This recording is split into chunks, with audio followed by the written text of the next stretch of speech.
Market లో invest చేసి మీ డబ్బులు డబుల్ చేసుకోవాలనుకుంటున్నారా? సుందరరామిరెడ్డి గారి లైవ్ సెమినార్ కి అటెండ్ అవ్వండి.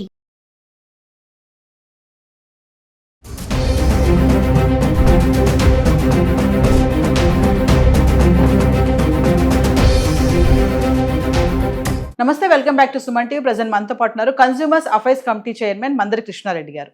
నమస్తే సార్. నమస్తే అమ్మా. సార్, బంగారం ధరలు మరి ఎప్పటికప్పుడు పెరిగిపోవడమే కానీ తగ్గడం అనేది మనం చూడటం లేదు.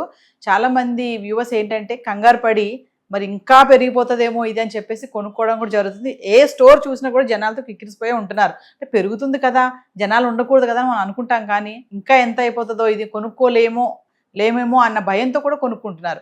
అంటే మరి పండుగలు వస్తున్నాయి, దివాళీ పెద్ద పండుగ వస్తుంది, అంటే తగ్గే ఛాన్స్ అసలు లేవంటారా? మీరు ప్రతి వీడియోలో ఒక మాట చెప్తారు, పెరగడం తగ్గడం అనేది మనము చెప్పలేము అని చెప్పేసి చెప్తున్నారు. మరి పండుగ వస్తుంది కదా సార్, మరి ఏమైనా తగ్గే ఛాన్స్ ఉన్నాయి? మరి అలాగే వెండి చూసుకుంటే కూడా ఎక్కడ తగ్గేటట్టు కనిపించడం లేదు. ఇప్పుడు 22 క్యారెట్స్ గోల్డ్ కూడా చూసుకుంటే మనకి 1,800 అయిపోయింది, 1,08,000 అయిపోయింది. మరి ఒకసారి వివరాల్లోకి వెళ్తే, పండగలు వస్తున్నాయని రేట్లు తగ్గుతాయని చెప్పడం కష్టం కదా, అదేం రూల్ ఏం లేదు కదా.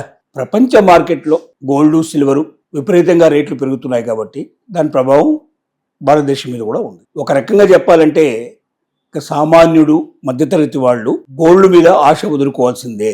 సహజంగా మధ్యతరగతి వారికి, సామాన్యులకు ఉండే ఒక అలవాటు ఏంటంటే తమకు అందనటువంటి వస్తువుని, తమ అందుకోలేనటువంటివి దాన్ని ఊరికనే అలాగా అది మనకు సంబంధం లేని విషయంగా తీసిపారేయడం కూడా సిద్ధపడతారు. త్యాగం చేయడంలో సామాన్యులు, మధ్యతరగతికి ఉండేటువంటి ఒక గొప్ప త్యాగనిరతి ఏమిటంటే తమకు అందుబాటులో ఉండేవి అందుకోవడానికి ప్రయత్నం చేస్తారు. ఇక అవి ఎప్పటికీ అందవు.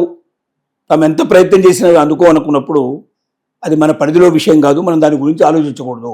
1 కోటి రూపాయల కారు, 10 కోట్ల రూపాయల బిల్డింగు, ఇలాంటివన్నీ మనకు అందుబాటులో లేవు. మనకు అందుబాటులో ఉండేటువంటి ప్రభుత్వం కట్టించేటువంటి ఏమైనా బిల్డింగ్స్ ఉన్నాయా, ఇలాంటివి గృహ సముదాయం లోపల మనకు ఇల్లు వస్తుందా అని వెయిట్ చేయడం, కానీ తన పరిధిలో ఏదైనా కొనుక్కోవడానికి వీలుపడేటువంటి ఏదైనా చిన్న చితక ప్లాట్లు అలాంటివి ఏమైనా ఉంటే కొనుక్కోవడానికి కానీ ఇలాంటి వాటికి అలవాటు పడతారు. తమ శక్తి లేనటువంటి వాటిని అందుకోవడానికి వాళ్ళు ప్రయత్నం చేయరు. ఇప్పుడు జరగబోయేది కూడా అది. ఇప్పటిదాకా గోల్డ్ అనేది కామన్ మ్యాన్ అయినా, మధ్యతరగతి వాళ్ళైనా పెళ్లిలకు, శుభకార్యాలకు తప్పనిసరిగా ఎంతో కొంత 1 గ్రాము, 1/2 గ్రాము, 1 తులమో, 1/2 తులమో కంపల్సరీగా అవకాశం ఉన్నప్పుడల్లా కొనిపెట్టుకుంటూ దాన్ని ఒక రకంగా ఇన్వెస్ట్మెంట్ కింద భావించవచ్చు, మరో రకంగా అది శుభంగా భావించవచ్చు. పండగలప్పుడు, పబ్బాలప్పుడు, శుభకార్యాలప్పుడు ఆ గోల్డ్ కొనుక్కోవడం వల్ల కనీసం ఆ పేరుతోటైనా కొనుక్కొని భవిష్యత్తులో తన అవసరాలు ఏమైనా వస్తే తీర్చుకోవడానికి వీలుగా ఉంటుంది. ఆడపిల్లకు గోల్డ్ పెట్టి పంపిస్తే అక్కడ ఏదైనా అత్తగారింట్లో అనుకోకుండా ఆపద ఏమైనా సంభవించినా అమ్మాయి దగ్గర ఉండేటువంటి బంగారంతో ఆ ఆపదల నుంచి బయటపడడానికి అవకాశం ఉంటుంది కదా అని కూడా ఒకప్పుడు ఆలోచించి పెద్దవాళ్ళు నిర్ణయం తీసుకున్నారు. ఇప్పుడు బంగారం ఇలా విపరీతంగా పెరిగిపోతుంది కదా, అయితే ఎవరైతే ఈ బంగారు పనులు చేస్తూ ఉంటారు, కంసాలోళ్ళు ఉంటారు కదా, వాళ్ళకి పనులు తగ్గిపోయాయి, మా వ్యాపారం పడిపోయింది అని ఒక టాక్ అయితే ఉంది. అది నిజమే అంటారా? వాళ్ళకే కాదు, గోల్డ్ షాపుల్లో కూడా ఎగబడి కొనడం అనేది లేదు. వాస్తవంగా అది కొంతమంది కృత్రిమంగా క్రియేట్ చేస్తున్న విషయమే. గతంలో 2 కిలోల బంగారం తప్పనిసరిగా ప్రతి షాపు అమ్ముతుండేటువంటి షాపుల్లో కూడా ఇవాళ 1/2 కిలో కూడా అమ్ముడుపోవడం లేదు, అంతకన్నా తక్కువ అమ్ముతుంది. అసలు మా షోరూమ్ మెయింటైన్ చేయడం చాలా కష్టంగా ఉంది.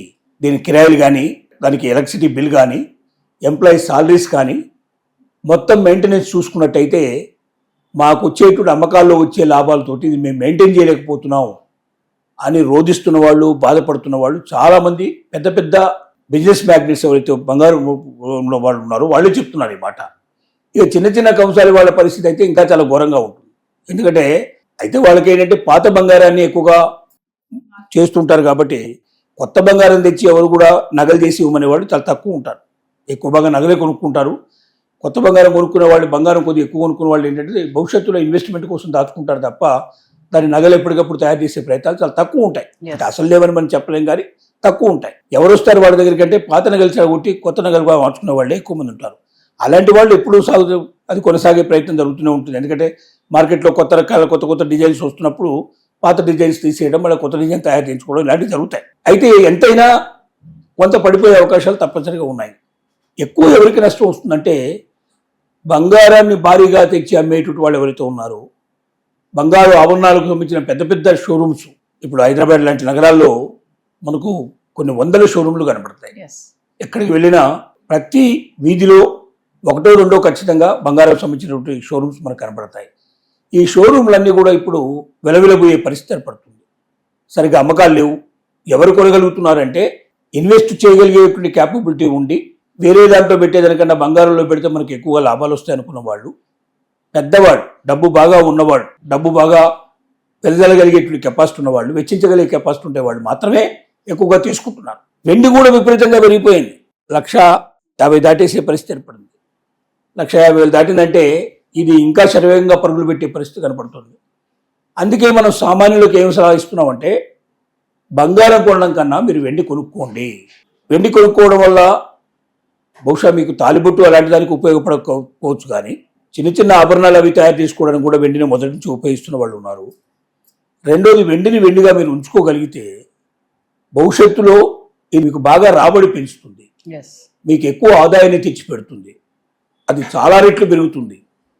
అంటే తక్కువ కాస్ట్లో దొరుకుతుంది, మీకు ఎక్కువ ఆదాయాన్ని తెచ్చిపెట్టే అవకాశం ఉంది. మనకు చేతగాని బంగారం వెంట మనం పడేదానికన్నా మనకు చేరువలో ఉన్నటువంటి, మనకు అవకాశంలో ఉన్నటువంటి వెండిని మనం కొనుక్కుంటే కిలోల కొద్ది కొనుక్కోవాల్సిన అక్కర్లేదు, గ్రాముల కొద్ది కొనుక్కోండి.